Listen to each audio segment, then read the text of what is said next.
Aleluia. Se guardais minha palavra de Jesus, realmente vós sereis os meus discípulos. Aleluia, aleluia, aleluia, aleluia, aleluia, aleluia, aleluia, aleluia. O Senhor esteja convosco. Ele está no meio de nós. Proclamação do Evangelho de Jesus Cristo segundo Lucas. Glória a vós, Senhor. Naquele tempo, dizia Jesus ao chefe dos fariseus que eu tinha convidado: quando tu deres o almoço ou um jantar, não convides teus amigos, nem teus irmãos, nem teus parentes, nem teus vizinhos ricos, pois estes poderiam também convidar-te, e isto já seria tua recompensa. Pelo contrário, quando deres uma festa, convida os pobres, os aleijados, os coxos, os cegos. Então tu serás feliz, porque eles não te podem retribuir. Tu receberás a recompensa na ressurreição dos justos. Palavra da salvação. Glória a vós, Senhor.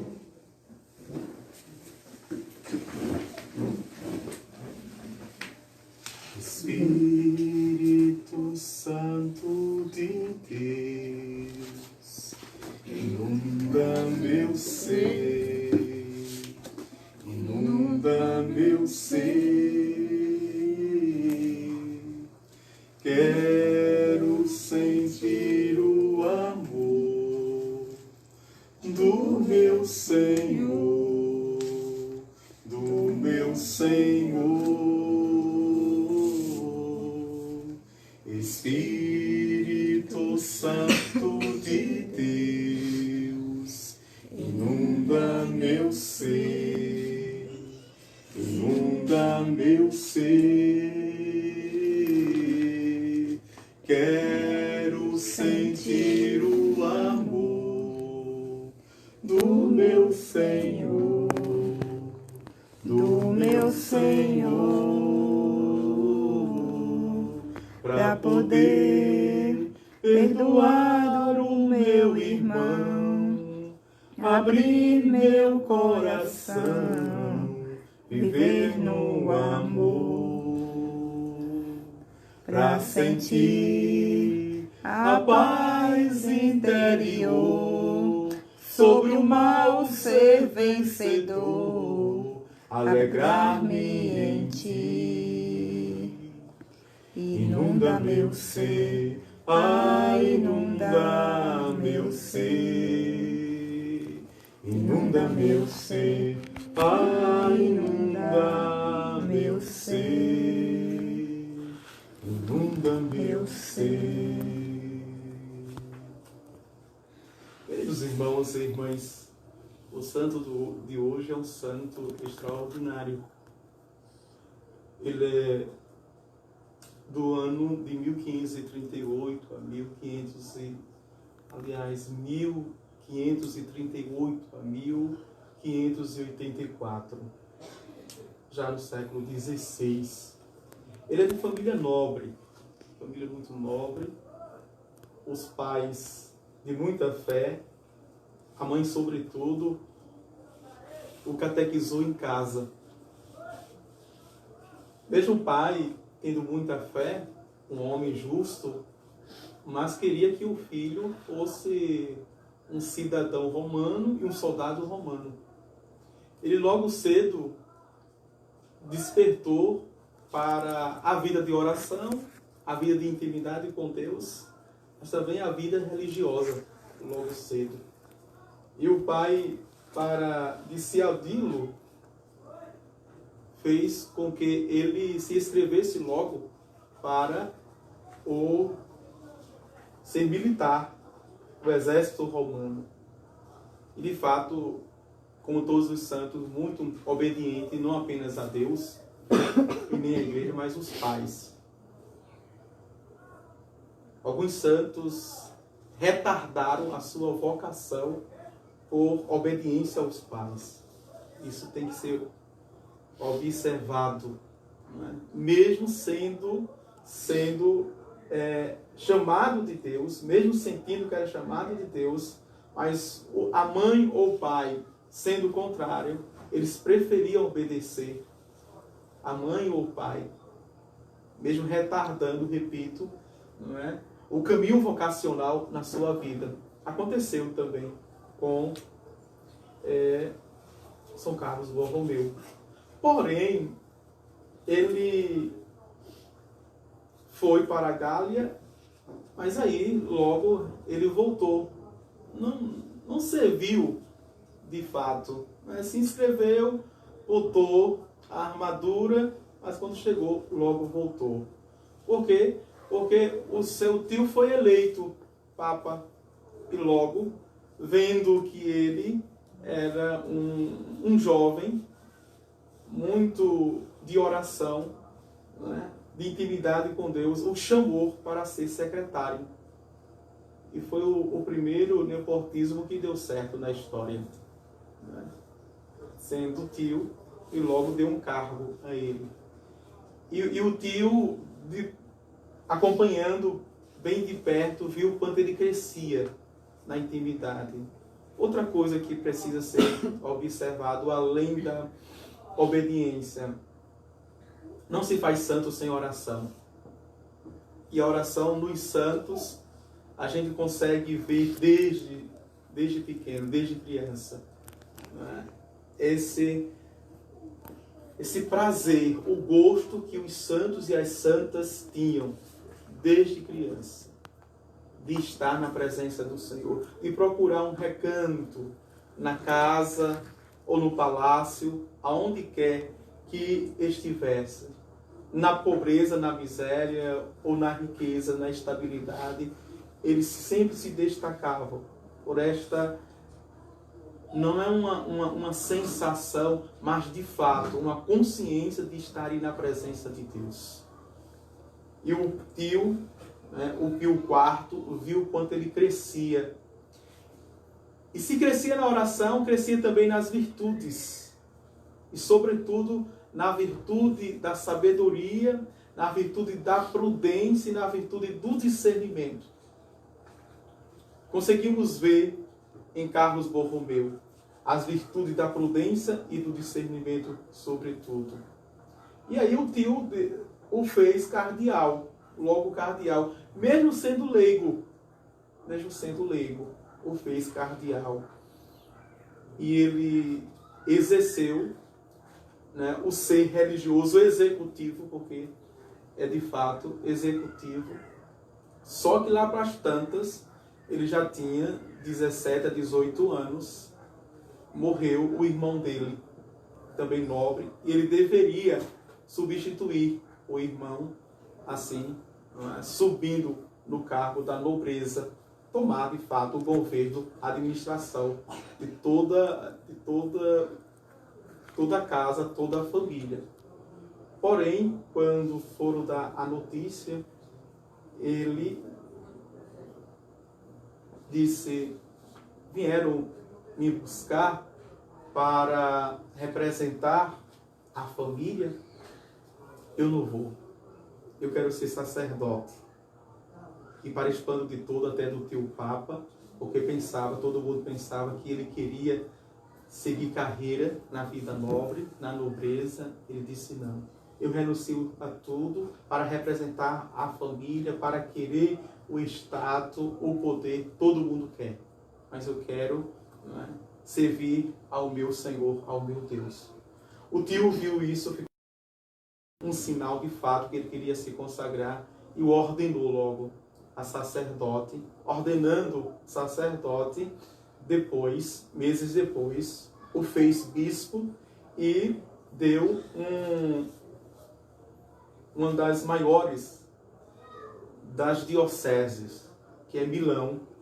Milão muito grande naquela época, tinha quase 500 mil de pessoas, né? Mais ou menos 560 milhões de pessoas, muito grande. Ele, bem novo, ia fazer 20 anos quando foi cardeal e bispo, mas aí, pela vida de oração, pela presença de Deus, porque ele levava uma vida mística também. É muito interessante. Quem cresce na oração, cresce na vida mística. E o que é isso? Não é apenas os fenômenos carismáticos, mas é a capacidade, pela fé, as virtudes da fé, da esperança e do amor, de crescer na mortificação, de crescer no sacrifício, de crescer no jejum. Ele fazia jejuns por meses, né?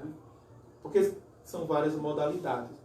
Ele começou apenas fazendo uma refeição por dia. Colocava palhas no chão, não dormia na cama, mesmo sendo nobre, colocava palha, colocava um lençol e dormia no chão, literalmente. E quando ele chegou em Milão, ele logo, percebendo como estava a vida do clero, que existia muita ignorância dentro do clero, o clero que não sabia nem celebrar os sacramentos, os sacramentais. E milhares de pessoas ficavam sem os sacramentos, sem os sacramentais, porque os padres não sabiam celebrar, né? Missa era raríssima, missa. E quando ele chegou logo no palácio porque se chama Casa do Bispo, mas era uma pequena casa, logo fez uma comunidade de leigos e de padres que vivesse com ele a radicalidade de ser de Deus. E aí ele foi formando esses padres e esses leigos. E esses leigos cresceram muito também na mortificação, no sacrifício, no jejum e na vida de oração com ele. Tinha terminado a primeira etapa do Concílio de Trento. E o tio, por ser muito tímido, não tinha muita expressão, era um homem de Deus, um homem de oração, era um teólogo, mas não tinha uma expressão, muita iniciativa pastoral. E por ele ser secretário e já bispo, né, foi ele que falou com todas as entidades, todos os governadores, os governantes, portanto, e levou a segunda etapa do concílio.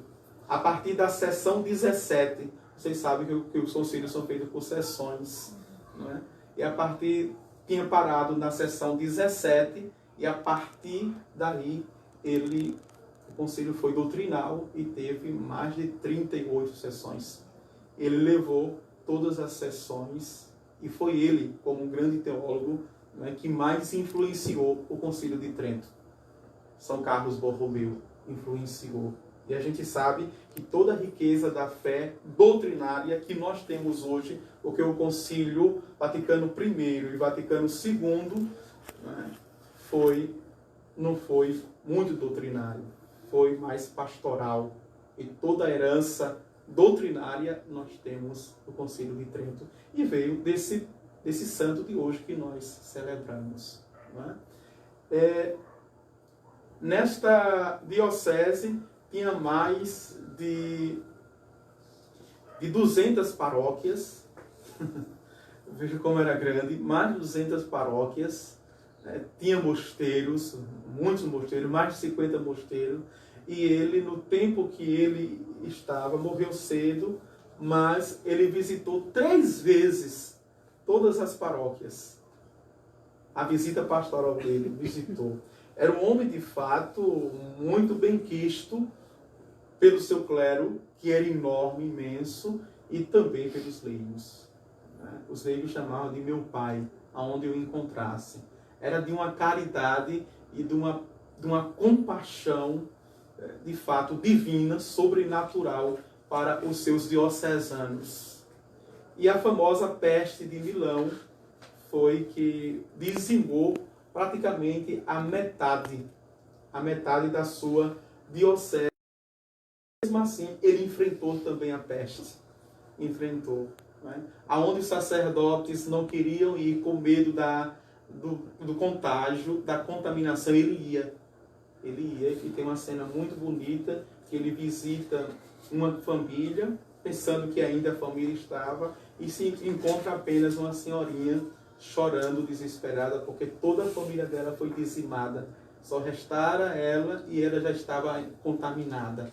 E disse, vai embora porque eu estou contaminada, já estou com febre, e o Senhor pode a capa de bispo, né? E a envolveu. Dizer a ela que de fato que era pastor, que estava acolhendo a sua ovelha, que tomava no colo, né? E que a subia também. Era um homem tão de oração que nem a peste queria ele. Não é? São Roque. Tem uma frase de São Roque que diz assim, ó peste, eu sou a tua peste. Não é? E os santos eram assim mesmo. Quando alguns santos chegavam à peste, de fato, espantava a peste. Corria.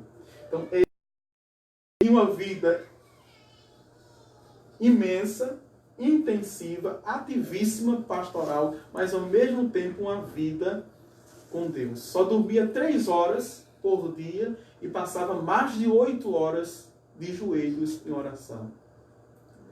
A gente vê, o santo de hoje nos pergunta isso, o que temos mais importante do que estar na presença de Deus? Essa é a nossa busca, essa deve ser a nossa alegria, essa deve ser de fato o nosso contentamento, o nosso prazer de estar na presença de Deus. Muitas vezes nós corremos para lá, corremos para cá, para buscar a nossa sobrevivência e fugimos da presença de Deus. O que nos alegra, sobretudo nós consagrados, aqueles que querem se consagrar. O que é mais importante? Né? As preocupações do convento, as preocupações da consagração, ou aquilo que eu deixei tudo para estar com Ele, que é Deus. É o mais importante da nossa vida. Às vezes nós nos enchemos de tantas coisas e aquilo que a gente deixou tudo para estar, a gente não encontra. Chega no convento e não encontra. Não é? Chega no convento de hoje nos coloca em crise nesse sentido. E de fato, não percamos a nossa vocação, o nosso chamado. Mas estreitemos cada vez mais. É a primeira leitura. Veja como começa a leitura de hoje. É o capítulo 11 da carta de São Paulo aos Romanos, versículos de 29 a 36. Irmãos, os dons e a vocação de Deus são irrevogáveis. E termina no último versículo, na verdade tudo é dele, por ele e para ele. A ele a glória para sempre. Amém. É verdade, assim seja. E no meio do texto, ele vai fazer essas perguntas, que são 3 perguntas. São os versículos 34 a 35. De fato, quem conhece o pensamento do Senhor? Ou quem foi o seu conselheiro? Ou quem se antecipou em dar-lhe alguma coisa, de maneira a ter direito a uma retribuição? Paulo diz que nós não temos o direito de reivindicar nada a Deus. Pelo contrário, estando na presença de Deus e ação de graças e reconhecer que tudo é dom, tudo é graça de Deus. Então, o que eu tenho na minha vida humana, na minha vida religiosa, é graça de Deus. É permissão de Deus. Então eu tenho que estar primeiramente na sua presença, quando eu me impor na sua presença, é com coração grato, é com coração agradecido. É saber, Senhor, sem mesmo merecer, mas Tu me dotas de graças, de bênçãos, de dons, de carisma. E por isso eu estou aqui. Não é? Eu sei o que eu tenho para retribuir, não é nada diante de Ti.